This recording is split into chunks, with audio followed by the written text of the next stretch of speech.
You are looking at Julian's pronunciation guide, where we look at how to pronounce better some of the most mispronounced words in the world, like this other curious word. But how do you say what you're looking for today? I love this word.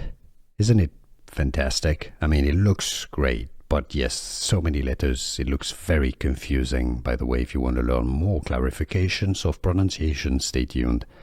Infinitesimally. All right, let's break it down. Infinite, infinite, so it's not infinite. Infinitesi, it's an S sound, not a Z. Infinitesimally. Some may skip the M syllable and say mli directly, as in infinitesimally, which is fine. Or infinitesimally, stress on the te syllable. How to pronounce English pronunciation, remember and listen carefully, infinitesimally, and now you know. Here are more videos on how to pronounce more confusing words and names too many mispronounced. Like this video if you found it useful. I appreciate your support. I'll see you soon and thanks for watching.